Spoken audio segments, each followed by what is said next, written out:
வணக்கம். நம்ம நற்றினையில இன்னைக்கு 17 பாட்டு வரைக்கும் பார்த்திருக்கோம். 18வது பாடல் பாலைத்திணைக்குரிய பாடல். பொய்கையார் எழுதியது.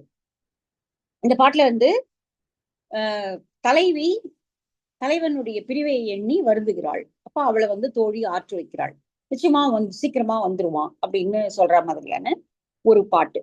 ஆனா என்னன்னா, நிறைய அகப்பாடல்கள் வந்து நமக்கு இயற்கையோடு இயைந்து வரக்கூடிய ஓமைகளாக பாடல்கள் சிலது வரும். சிலது வெறும் உணர்வை பேசுவதாக பாடல்கள் வரும். வெறும் உணர்வு மட்டும் பேசுற மாதிரி சில பாடல்கள் இருக்கிறத நம்ம பார்த்திருக்கோம். அப்புறம் வெறும் டயலாகாவே மட்டுமே சில பாடல்கள் இருக்கும். சிலதுல ஏதாவது ஒரு வரலாற்று செய்தியோட ஏதாவது அன்றைய காலகட்டத்து மன்னர்களை வச்சு அவர்களை விதந்தோதி அவர்களை போல அப்படின்னு ஏதாவது சொல்லி அப்படி வரக்கூடிய பாடல்கள் இருக்கும். இந்த பேட்டர்ன் வந்து நம்ம சங்க இலக்கிய பாடல்கள்ல பார்க்கலாம். நற்றிணை, குறுந்தொகை, அகநானூறு இது எல்லாத்துலயுமே வந்து இந்த மாதிரி வரும். ஆனா என்ன இருந்தாலும் உங்களுக்கு இயற்கை காட்சியோட வைத்து பாடக்கூடிய அந்த சிறப்பு இந்த மாதிரியான வரலாற்று செய்திகளோட ஒரு மன்னனுடைய விதந்தோதி பாடக்கூடிய பாடல்கள்ல கொஞ்சம் குறையுது அப்படிங்கிறது என்னோட உணர்வு. இந்த பாடலை படிச்சா நமக்கு அது புரியும். பருவரல் நெஞ்சமோடு பல் படர் அகல வருவர் வாழி தோழி மூவன் முழு வலி முள் எயிறு அழுத்திய கதவின் காணலம் தொண்டி பொருணன் வெண்வேல் தெரல் அரும் தானை பொறையன் பாசறை நெஞ்சம் நடுக்குறூம் துஞ்சாமரவர் திரை தபு கடலின் இனிது கண் படுப்ப கடாம் கழிய கதன் அடங்கு யானை தடா நிலை ஒரு கோட்டன்ன ஒன்று இலங்கு அருவிய குன்று இறந்தோரே. செய்தி ஒரே ஒரு செய்தி தான். அருவி, யானையினுடைய தந்தத்தை போல அருவி விழக்கூடிய ஒரு மலை. அந்த மலையை தாண்டிதான் அவன் பொருள் வயிறு பிரிந்து போயிருக்கான். திரும்ப வர வேண்டிய நேரம் வந்தாச்சு, வந்துருவான், கவலைப்படாத அப்படிங்கிறதுதான். இதுக்குதான் சுத்தி வளைச்சு இந்த வரலாற்று இதெல்லாம் அவங்க வந்து சொல்றாங்க. இதுல சொல்லப்படக்கூடிய மன்னர்கள் ஒருவன் குறுநில மன்னன், இன்னொருவன் கொஞ்சம் பெரிய மன்னன். அது வந்து ஒரு மன்னன் கணைக்கால் இரும்பொறை. அந்த கணைக்கால் இரும்பொறை மூவன் என்கிற ஒரு குறுநில மன்னனை போரில் வெற்றி கொள்கிறான். வெற்றி கொண்ட உடனே, அந்த காலத்துல பெரும்பாலும் வெற்றி கொண்ட உடனேயே பல்வேறு அட்டூழியங்கள் வெற்றி கொள்ளப்பட்ட நாட்டின் மேல் நடக்கும்.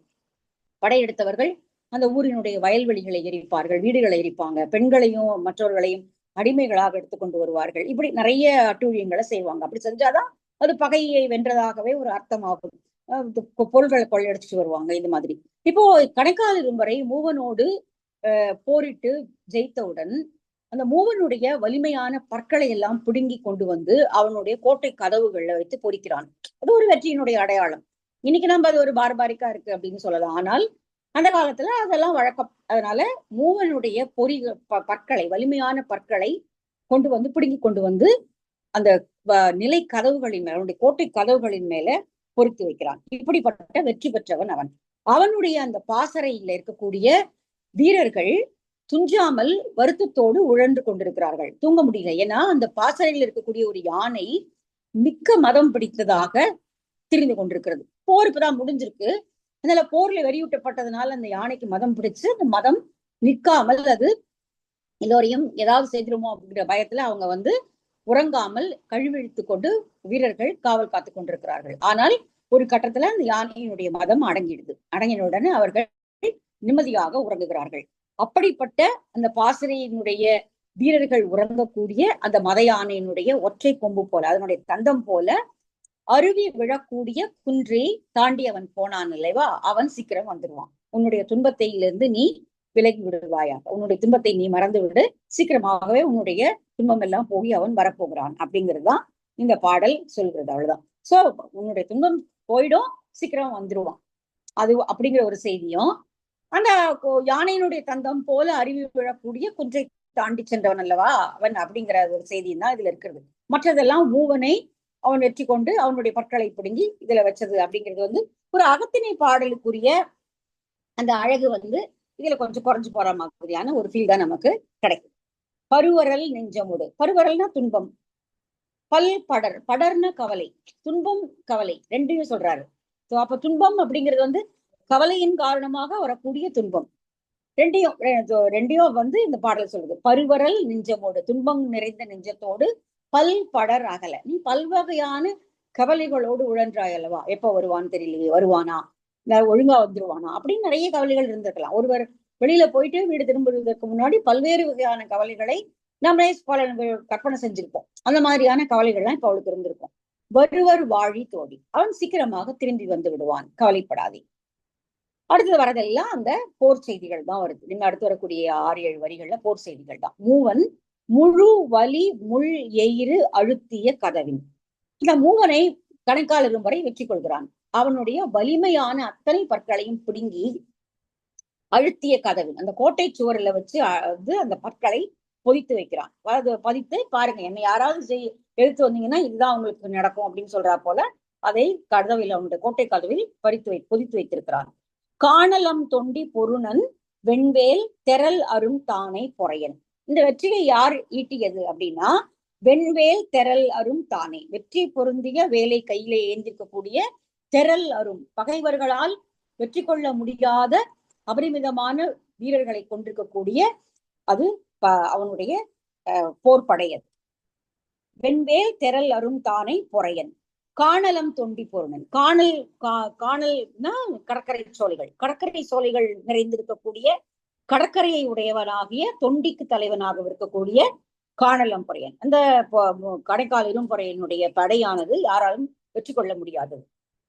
அவனுடைய பாசறையில நெஞ்சம் நடுக்குருவும் துஞ்சா மறவர்.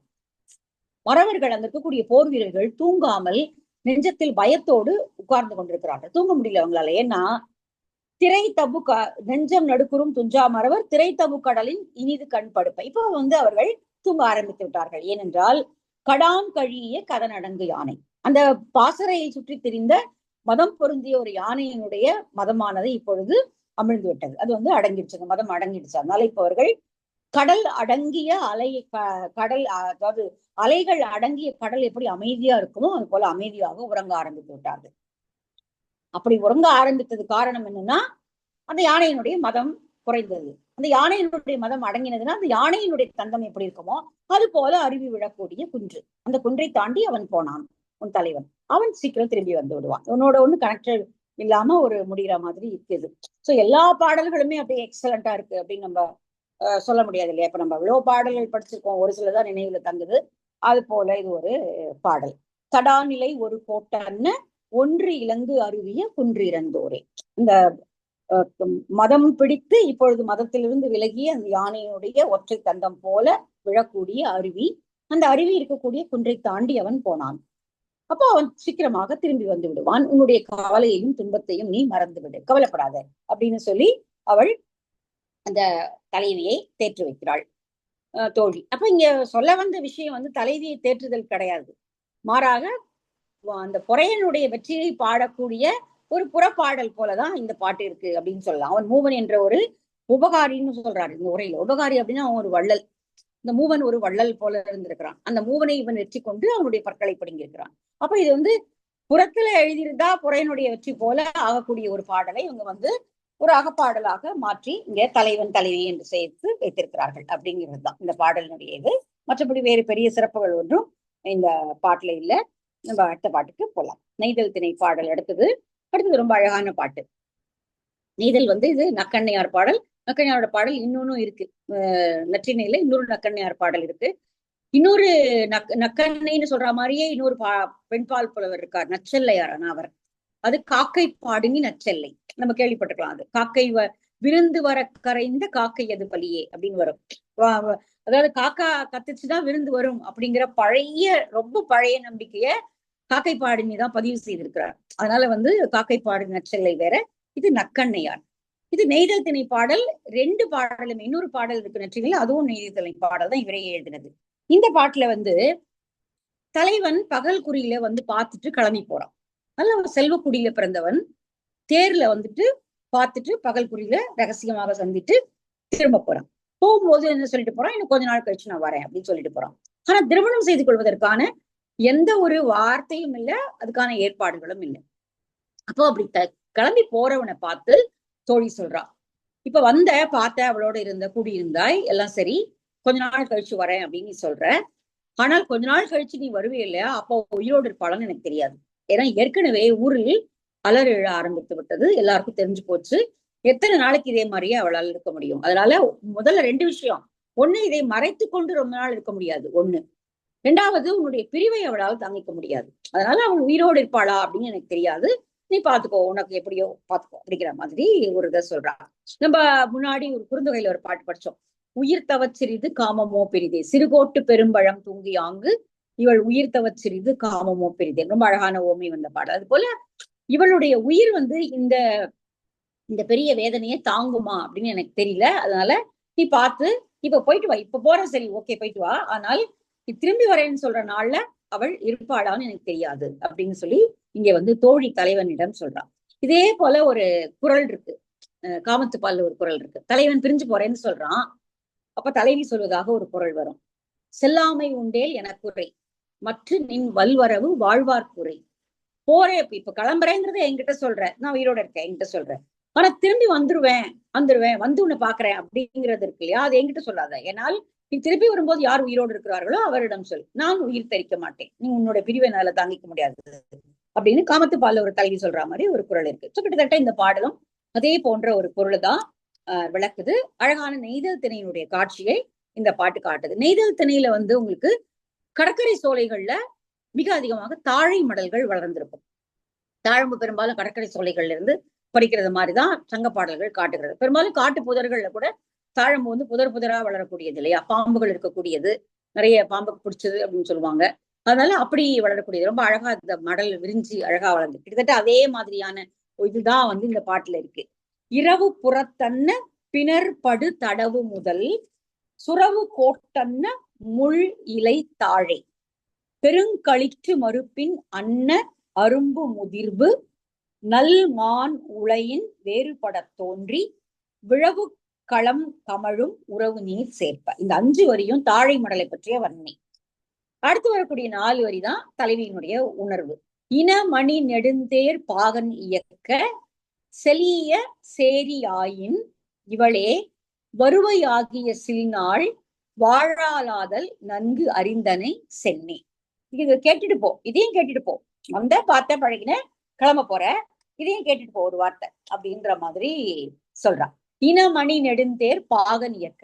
அப்ப அவன் தானா நடந்து தனியா வரல, அவன் இனமணிகள், அதாவது நிறைய ஒரு ஜோடி ஜோடியா மணிகள் கட்டியிருக்கக்கூடிய அந்த மணிகள் பதிக்கப்பட்ட தேரில் பாகன் இயக்க அந்த அந்த தேரின் மேல் ஏறி வருகிறான். அப்படின்னா அவன் நல்ல செல்வந்த குடியில பிறந்தவன், நல்ல ஒரு நல்ல பெரிய இதுல இருந்து வரான், பேர ஒரு ஊர்ல இருந்து வரான். அப்ப இனமணி நெடுந்தேர் பாகன் இயக்க செலிய சேரியாயின். இப்ப வந்துட்டு நீ கிளம்புற, இப்போ பாகன் தேரை இயக்க நீ திரும்ப கிளம்ப போற, சரி போயிட்டு வா, நல்லது, வந்தா போற, சரி வந்தா போகணும் தானே, போயிட்டு வா. இவளே, ஆனால் தலைவி என்ன பண்ணுவாங்கிறதையும் கொஞ்சம் தெரிஞ்சுட்டு போயிடுது. இப்போ உன்னோட நிலைமைக்கு ஒண்ணும் பிரச்சனை கிடையாது, இப்ப போற கொஞ்ச நாள் கழிச்சு வரேன்னு சொல்லிட்டு போற, ஏமாத்தல. ஆனா நீ கொஞ்ச நாள் கழிச்சு வரேன்னு தான் சொல்ற, ஆனால் அந்த சில நாள் கழிச்சு வர வரைக்கும் இவ இருப்பாடா அப்படிங்கிறது உனக்கு தெரியணும்ல. இவளே வருவை ஆகிய சின்னாள், நீ திரும்பி வரேன் என்று சொல்லி கொண்டு போகக்கூடிய சில நாட்கள்ல கூட வாழாளாதல் நன்கு அறிந்தனை சென்னை. ஒருவேளை அவளால அது வரைக்கும் உயிரோடு இருப்பாளான்னு எனக்கு தெரியாது, ஏனென்றால் அவளுடைய துன்பம் அந்த அளவு பெரியது. அதனால அவள் உயிரோடு இருப்பாளா இருக்க மாட்டாளா என்பதை தெரிந்து கொண்டு நீ போ அப்படின்னு சொல்லி சொல்றாள். சீக்கிரமா வரைவு கிடையாதல், அதுதான் சீக்கிரமாக திருமணம் செய்து கொள், இதே மாதிரி வந்துட்டு போக முடியாது ரொம்ப நாள் அப்படின்னு குறிப்பாக சொல்வதுதான். இப்போ இதுக்கு முன்னாடி வரக்கூடிய 4-5 வரியும் தாழை மடல் அந்த கடற்கரை சோலையில வளர்ந்திருக்கிறது. நெய்தல் தாரை, அதனால கடற்கரை சோலை தாழை மடல்கள் நன்றாக மலர்ந்து மனம் வீசி அந்த அந்த இடம் ஃபுல்லாவே நல்லாக வாசனை அடிக்கிறது. அது மடல் மலர்ந்துருச்சுன்னா அது யாரும் ஒழிச்சு வைக்க முடியாது, அந்த வாசனை எப்படி ஒழிச்சு வைக்க முடியும். அதுதான் இந்த இந்த வர்ணனை ஃபுல்லாவே தாழம்பூ பத்தி தான் சொல்லுது. இரவு புறத்தன்ன பின்னர்படு தடவு முதல். சுறாவினுடைய, அதாவது சுறால இறால் மீனுடைய மேல வந்து அப்படியே ஒரு சொரசுரன் இருக்கும். புறம் போற சர்ச்சரை அப்படின்னா லேசாக சுரசுரப்பு இருக்கக்கூடியது. இறா மீனுடைய புறம் போடும், சின்ன இறால் மீன்களுடைய மேல் பகுதியில ஒரு சொரசுரப்பு இருக்கும் இல்லையா, சர்ச்சரை, அது போல இருக்கக்கூடிய பெரிய அடியை உடையது சுறாமீன். சுறாமீனுடைய அடிப்பகுதி இறால் மீனுடைய சுரசுரப்பு இருக்கிறது போல இருக்கக்கூடிய அடிப்பகுதியை உடையது. சுறா மீனுடைய அடிப்பகுதி தொட்டு பார்த்திருக்காரு தெரியல, சுறவுக்கும் அதனுடைய அந்த சுறவினுடைய கோடுனா அதனுடைய சுறாமீனுக்கு ஒரு கொம்பு இருக்கும் இல்லையா, காண்டாமிருகம் இது மாதிரி ஒரு கொம்பு இருக்கும் அதோட மூக்கலையும், சுறாமீனுடைய மூக்கலையும். அது போல முதல்ல தாழை வந்து எழுந்து வருது. அப்படியே இந்த சுறாமீனுடைய கொம்பு போல சின்னதாக முதல்ல அந்த தாழை வந்து அப்படியே கரு கொண்டு அந்த அது புஷியா இருக்கிறதுல இருந்து மெதுவா முதல்ல எழுந்து வருது. அது இப்படி எழுந்து வரும்போது பார்ப்பதற்கு சுறாவினுடைய அந்த கொம்பு போல இருக்கு. அப்புறம் கொஞ்சம் நல்லா அது வந்து நல்லா நல்லா பெருசா வளமா வளருது அந்த தாழை மடல். அப்போ எப்படி இருக்குன்னு அதை பாக்குறதுக்கு பெருங்களிற்று மறுப்பின் அன்ன அரும்பு முதிர்வு. அதனுடைய தாழையினுடைய அரும்பு யானையினுடைய தந்தத்தை போல நன்றாக வளப்பம் மிகுந்ததாக அடர்த்தியாக மாறுகிறது. சுறாமீனுடைய கோடு போல கொம்பு போல சின்னதா வளர்ந்தது. அடுத்தது ஒரு களிரினுடைய தந்தத்தை போல நன்றாக பருத்து பெருசாக வளர்கிறது. சரி, அது மட்டும் இல்ல, அரும்பு முதிர்வு. நல்மான் உலையில் வேறுபட தோன்றி. மானினுடைய ஒரு மானை பார்த்தோம் அப்படின்னா, மான் தலை குனிஞ்சு இப்படி இருந்தா எப்படி இருக்குமோ, பெண்மான் வந்து உட்கார்ந்து இருக்கும் போது தலையை எப்படி குனிஞ்சிருந்தா எப்படி இருக்குமோ, அது போல அந்த மடல் வளர்ந்து இப்படி வளையுது. நல்லா வளர்ந்துருச்சு, இப்போ மடல் நல்லா வளர்ந்துருச்சு. அதனால அப்படியே அதனுடைய வளைஞ்சு நடுவில் இருக்கக்கூடிய அந்த இது மட்டும் தெரியும். தாழம்பூல நம்ம பார்த்துக்கலாம், நடுவுல அந்த ஒரு சின்ன ஒரு மகரந்த மாதிரி ஒண்ணு இருக்கும். மற்றபடி மடல்லாம் அப்படி விழுந்துரும். ஆமா, இதோ இதுல தெரியுது நல்லாவே. ஆமா, நல்மான் உலையின் வேறுபட தோன்றி. இந்த மான் தலையை கவிழ்த்திருப்பது போல அந்த மடல் நன்றாக விரிந்து இப்பொழுது விழவுக்களம் கமழும். ஒரு விழா கோலத்தில் இருக்கும்போது எந்த மாதிரியான மனம் வீசுமோ அது போல அந்த நெய்தல் சோலையே அப்படியே மனம் வீசுகிறது. அப்படி ஒரு வாசனை. இந்த வாசனை ஊரெல்லாம் தெரியும்படியான ஒரு வாசனையோடு தாழை மடல்கள் மலர்கின்ற உறவு நீர் சேர்ப்ப. அப்படிப்பட்ட வலிமை மிகுந்த நீர் பகுதியை சேர்ந்த தலைவனே. அப்ப என்ன அர்த்தம்? தாழம்பு வந்து கொஞ்சம் கொஞ்சமா வெளியில வருது. இப்போ முதல்ல சுறா கோடு போல வருது, யானையினுடைய தந்தம் போல பெருசாகுது, அப்புறம் மானினுடைய தலை கவிழ்ந்திருப்பதை போல நன்றாக மலர்ந்து விட்டு ஊருக்கெல்லாம் தெரிவது போல விழவு கோலம் போல அது மனம் வீச ஆரம்பித்து விடுகிறது. உங்களுடைய காதலும் அப்படிதான். யாருக்கும் தெரியாதுன்னு எப்படியோ ஒழிச்சு வைக்க முடியுமா? தாழம்பூ மனத்தையும் உங்க காதலையும் ஒழிச்சு வைக்க முடியுமா? அது எப்படி இது விழவு காலம் போல எப்படி மனம் வீசி பரப்புகிறதோ தாழை, உன்னுடைய ஊர்ல வளர்ந்திருக்கக்கூடிய தாழை மடல்கள், அது போல உங்க விஷயமும் கொஞ்ச நாள்ல தெரிஞ்சிடும், எல்லாருக்கும் தெரிஞ்சு போறதா ஆயிடும். அதனால ஆனா நீ என்ன பண்ற, வந்துட்டு உன்னுடைய இனமான் தேர் ஒழிக்க கொஞ்ச நாள் கழிச்சு வரேன் அப்படின்னு சொல்லிட்டு கிளம்பி போற. ஆனால் நீ திரும்பி வரும்பொழுது அவள் இருப்பாளான்னு தெரியாது எனக்கு. அதனால அதையும் நீ தெரிஞ்சுக்கோ அப்படிங்கிறா. இனமணி நெடுந்தேர் பாகன் இயக்க செலிய சேரியாயும். போயிட்டு வரேன்னு சொல்லிட்டு கிளம்புற இல்லையா, மணிகள் ஒலிக்க. இவளே வருவையாகிய சின்னாள். நீ திரும்பி வரக்கூடிய அந்த சில நாட்களில் வாழாலாதல் நன்கு அறிந்தனை சென்னை. நல்லா தெரிஞ்சுக்கோ, அவ வந்து இருந்தாதான் இருப்பான், இருக்க மாட்டா இல்லைனா அப்படிங்கிற மாதிரி ஒரு பயமுறுத்தலை தோழி வந்து இங்க தலைவனிடம் செய்கிறாள். அதுதான் இந்த பாடல். நீதித்திணைக்குரிய தாழை மடல்களை பற்றி ரொம்ப அருமையான ஒரு வர்ணனையோடு இருக்கக்கூடிய பாடல். நக்கண்ணையார் எழுதி ரொம்ப எளிமையா புரியுற பாட்டு தான் இல்லையா? பெரிய நம்ம வந்து கஷ்டப்பட்டு புரிஞ்சுக்க வேண்டியது ஒண்ணும் இல்லை அதுல. சரி, நம்ம அடுத்த பாட்டு போயிடலாம். இது ரொம்ப அழகான பாட்டு. அடுத்தது ஓரம்போகியாரோட பாடல். அடுத்தது மருதம் 20வது பாடல். 2 துறை சொல்றாங்க இதுக்கு. ஒண்ணு தலைவியினுடைய கூற்றா வருது, தோழியினுடைய கூற்றா வருது. ஆனா ரெண்டுத்துலயும் பேசப்படுறவ வந்து ஒரு காதல் பரத்தை தான். இப்ப தலைவன் வந்து பரத்தையின் வழி பிரிந்து வெளியில போயிருக்கான்.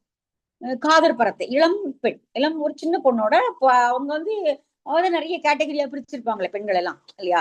விதமான காதல் பரத்தை, பூவிலை மடந்தி, அது மாதிரி நிறைய இருக்கும். காமக்கிழத்தியர், இந்த மாதிரி நிறைய இருக்கும். இதுல வந்து ஒரு காதல் பரத்தையோட இருந்துட்டு முதல் நாள் இருந்துட்டு அடுத்த நாள் தான் வீட்டுக்கு வந்திருக்கான். இப்போ இவன் அடுத்த நாள் இவன் போகலன்னு உடனே அவ இந்த தெரு பக்கம் வந்துட்டான். யூஸ்வலா அவங்க இந்த தெரு பக்கம் எல்லாம் வரமாட்டாங்க. தலைவன் தான் அங்க போய் அவங்களோட இருந்துட்டு வருவான், சோலைகளை கூட்டிட்டு போவான், அப்படியே போயிட்டு அப்படியே இருந்துட்டு வந்துருவான் இப்படி.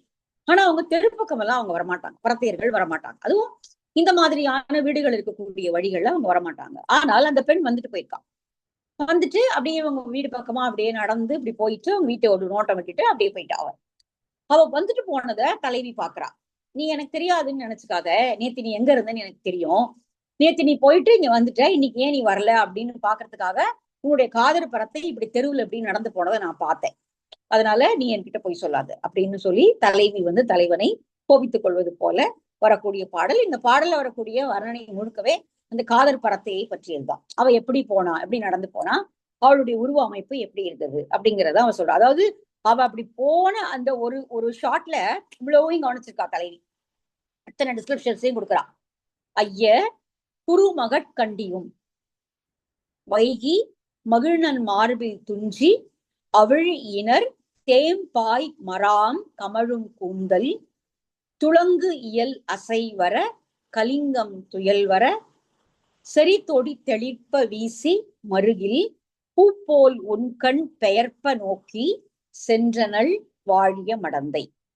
நுண்பல் சுணங்கு அணிவுற்ற விலங்கு பூனாள் மாறுபுறு முயக்கிடை நிமிர்த்த சோர்குழை பழம்பிணி வைகிய தோள் இணை குழைந்த கோதை பொடி முயங்கலே. ஒரே ஒரு இப்படி தெருவுல அப்படி போயிருக்கா. இவங்க வீட்டை நோட்டம் விட்டுட்டு அப்படி போயிருக்கா. இவன் இருக்கானா உள்ள, நேற்று வந்துட்டு போனானே, இன்னைக்கு வருவானா தெரியலையே, இன்னும் காணுமே அப்படின்னு சொல்லி கூட வந்திருக்கலாம். அப்போ அவ அப்படி ஒரு கிராஸ் பண்ண அந்த ஒரு செகண்ட்ல இவ்வளவையும் கவனிச்சிருக்கா தலை. அத்தனை டிஸ்கிரிப்ஷன் சொல்றான் பாருங்க. ஐயனே உன்னுடைய காதலுக்குரிய தலைவர் குருமகட் கண்டிகும் வந்தா பார்த்தனே, நான் தான் இப்படிதான் போனாளே, இப்படி போனா அப்படி இப்ப தெருவழியா அப்படி நம்ம வீட்டை நோட்டம் விட்டுட்டே போனதை நானும் தான் பார்த்தேன். குருமகட் கண்டிகும் பார்த்துட்டேன் அவளை. வைகி மகிழ்நன் மார்பில் துஞ்சி, நேற்று நீ அவளோட தானே இருந்த, உன்னுடைய மார்பில் படுத்துதானே அவள் உறங்கி கொண்டிருந்தாள். மகிழ்நன் மார்பில் துஞ்சி, மகிழ்நன் இங்க தலைவனை சொல்றா.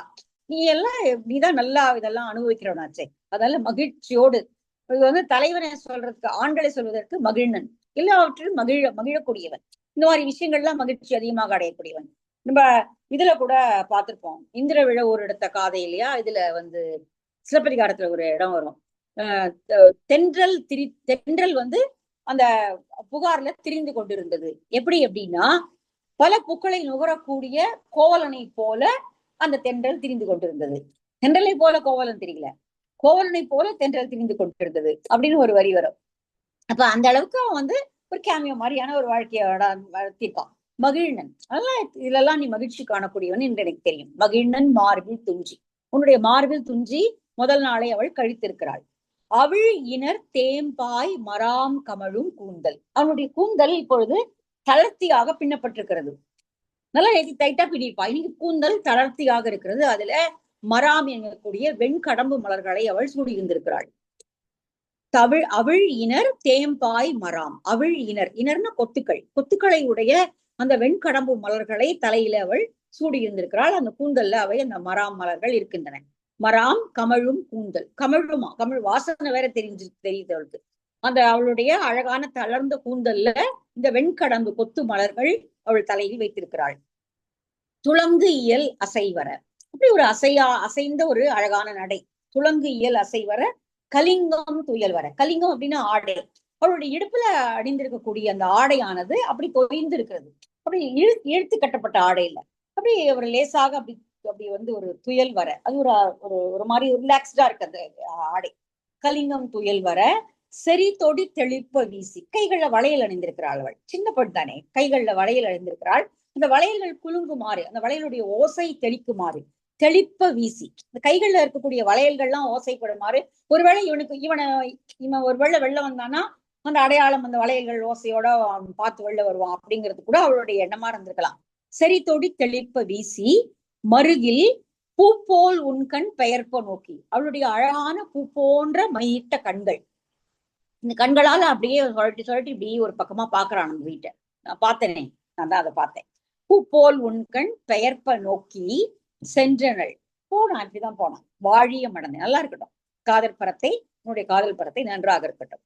நுண்பல் சுணங்கு அணிவுற்ற விலங்கு பூனாள், சுணங்கு அப்படின்னா தேமல்கள் நிறைந்திருக்கக்கூடிய அவளுடைய அழகான தோள்கள்ல அணிகலன்களை அவள் அணிந்திருக்கிறாள். நுண்பல் சுணங்கு, நுட்பமாக இருக்கக்கூடிய சுணங்குகள் இருக்கக்கூடிய, தேமல் இருக்கக்கூடிய அவளுடைய தோள்கள்ல அழகான அணிகலன்களை அவள் அணிந்திருக்கிறாள். விலங்கு பூனாள். மார்புடை முயக்கிடை நிமிர்ந்த சோர்குழை, உன்னுடைய மார்பில் தலை வைத்து படுத்து முயங்கியதனால அவளுடைய குழைகள் இப்பொழுது காதோடு இப்படி ஒட்டியதாக இருக்கின்றன. அது நல்லா விரிந்திருக்கக்கூடிய அந்த குழைகள் இப்பொழுது காதோடு ஒட்டியதாக இருக்கிறது. நிமிர்ந்த சோர்குழை, மார்புறு முயக்கிடை நிமிர்ந்த சோர்குழை, அந்த குழைகள் இப்பொழுது சோர்ந்து தொங்கலாக இருக்கின்றன. ஏன்னா அவனுடைய மார்பிலை அவர் முயங்கினதுனால காரணம். பழம்பிணி வைகிய தோழினை குழைந்த கோதை கொடி முயங்கலை, அவள் துவண்ட மாலையை கொண்டவளாக உன்னோடு பிணைப்புற்றிருந்ததனால, நேற்று நீங்கள் சேர்ந்திருந்ததன் காரணமாக பிணைப்புற்றிருந்ததாக அவளுடைய தோள்கள்ல மாலைகள் இப்போது துவண்டு இருக்கின்றன. நேற்று நல்லா புதிதாக மலர்களை மறந்த மாலைகளாக இருந்திருக்கும். இன்னைக்கு நீங்க நேற்று 2 பேர் நீங்க சேர்ந்து இருந்ததுனால இருந்தக்கூடிய அந்த மாலைகள் இப்பொழுது துவண்டு இருக்கின்றன. துவண்ட மாலையை கொண்டவள் அவள். நேற்று உன்னுடைய தழுவல்ல இருந்தா, இன்னைக்கு இல்ல. நீ வருவியா இல்லையான்னு தெரியல போல இருக்கவளுக்கு. அதனால நம்ம திருப்பக்கமா அப்படியே பார்த்துட்டு போனா அப்படிங்கிறத நானும் தான் பார்த்தேன். நீ வந்து சும்மா என்னை ஏமாத்தாத. நேற்று நான் எங்கேயும் போலியே அப்படின்லாம் நீ என்னிடம் பொய் சொல்ல வேண்டிய தேவையில்லை. நீ நேற்று எங்க போன, நீ யாரோட இருந்தேன்னு எனக்கு தெரியும். நீ யாரோடு இருந்தாயோ அவள் இப்பொழுது வந்து விட்டு போனாள். நான் அவ போனதை பார்த்தேன். போனதை பார்த்ததோட மட்டும் இல்லாம அவ இப்படி எல்லாம் இருந்தா. காதற் படத்தை ஆகி அவள் சிறுமங்கை, சின்ன பெண்ணது, அதனால இருந்தா. அப்ப இவளுக்கு தெரியுது. இப்ப இவள் ஒருவேளை இது வந்து கற்பு காலம் இல்லையா, திருமணமாகி வீட்டுக்குள்ள இருப்பவள், குழந்தை இருக்கலாம், இவ கொஞ்சம் வயது பெரியவளாக இருக்கலாம். அதனால அவள் ரொம்ப சின்ன பெண்ணை, நீ அவளோட தானே சுத்துற அப்படிங்கிற மாதிரி இங்க தலைவி சொல்றா. ரொம்ப அழகான பாட்டு ஓரம் புயல். அதாவது ஒரு ஒரு செகண்ட் இப்படி கிராஸ் பண்ணி போனவளை இவ்வளவு தூரம் கவனிச்சிருக்கா அப்படிங்கிறது இந்த பாட்டுல தெரியுது. ஐய குறுமகட் கண்டிகும் வைகி மகிழ்நன் மார்பில் துஞ்சி அவிழியினர் தேம்பாய் மராம் கமழும் கூந்தல் துளங்கு இயல் அசைவர கலிங்கம் துயல் வர. கலிங்கம்னா ஆடை, இடுப்புல அணிந்து கொள்ளக்கூடிய ஆடைக்கு கலிங்கம் என்று பேர். அந்த கலிங்கம் இப்பொழுது துவண்டு இருக்கிறது, நன்றாக இறுக்கி கட்டியதுல துவண்டு இருக்கிறது. செறி தொடி தெளிப்ப வீசி, கைகள் இருக்கக்கூடிய வளையல்கள் ஓசைப்படும்படியாக கையை வீசி நடந்து போகிறாள். மருகில் பூ போல் உன்கண் பெயர்ப்ப நோக்கி, கண்கள் அப்படியே அலை பாய்கின்றன. இங்க எங்கேயாவது தெரியுமானா அந்த ஜன்னல் வழியா அப்படி பாத்திர மாட்டோமா அப்படின்னு பழைய நம்ம காதல் படங்கள் எல்லாம் பார்க்கலாம். அந்த தெரு வழியா அப்படி காதலர் தான் போவான், பெரும்பாலும் காதலி போக மாட்டா. காதலன் வந்து காதலி வீட்டுக்குள்ள இருப்பா, அப்படியே வந்து காதலன் அப்படியே சைக்கிளை ஓட்டிட்டு அப்படியே ரெண்டு பக்கம் போயிட்டு வருவான். எங்கேயாவது கண்ணில் பற்ற மாட்டாளா, ஜன்னல்லையோ வாசலையோ தென்பற்ற மாட்டாளா அப்படின்னு இப்படி பார்த்துட்டு போவோம். அது போல இங்க காதல் படத்தை இந்த தெரு வழியாக அவன் எங்கேயாவது தென்படுறானா அப்படின்னு பார்த்துட்டே போறான். பூப்போல் உன்கண் பெயர்ப்ப நோக்கி சென்றனள் வாழிய மடந்தை. போனா பார்த்தேன். நுண்பல் சுணங்கு அணிவுற்ற விலங்கு போனள். நல்லா இருக்கா, அழகாதான் இருக்கா. அப்போ அவளுடைய நுட்பமான அந்த சுணங்கு இருக்கக்கூடிய தேமல்கள் இருக்கக்கூடிய தோள்களில் அழகான அணிகலன்களை அணிந்திருக்கிறாள். மார்பொரு முயக்கிடை நிமிர்ந்த சோர்குடை, சோர்ந்த குழைகள் அவருடைய காதலி பொழுது தொங்குகின்றன. ஏன்னா நேற்று நீங்கள் கூடியிருந்ததனுடைய அடையாளம் அது. பழம்பினி வைகிய தோளினை, நேற்று போட்டிருந்த மாலைகளை கூட இன்னும் கழட்டல, அது பழைய மாலையாக ஆகிவிட்டது. ஆனாலும் அந்த மாலையோடைய சுற்றி கொண்டிருக்கிறாள். குழைந்த கோதை கொடி முயங்கலை, கொடி போன்ற தோற்றமுடையவளாகிய அவள் இப்பொழுது இந்த வழியாக போனதை நான் பார்த்தேன். நீ நீடு வாழ்வாயாக, ரொம்ப அழகுதான், நீ வந்து அவளோட தானே இருந்துட்டு வந்திருக்க அப்படின்னு சொல்லி இங்க தலைவனோடு அவள் ஊடுவதாக இந்த பாடல் அமைந்திருக்கிறது. மருதம் என்றாலே பெரும்பாலும் வந்து ஊடலும் ஊடல் நிமித்தமும், பெரும்பாலும் மருதத்தினுடைய ஊடல் பரத்தை நிமித்தமாக தான் இருக்கும். சோ அதனுடைய இலக்கணப்படி இந்த பாடல் எழுதப்பட்டிருக்கிறது. ஓரம்போகியாருடைய பாடல். ஓரம்போகியாருடைய இன்னும் 2 பாடல்களும் நற்றினையில இருக்கு. சோ இதோட நம்ம வந்து நிறுத்திக்கலாம். 20 பாட்டு பார்த்திருக்கோம். 21 முல்லைத்திணை நம்ம அடுத்த வகுப்புல பார்க்கலாம்.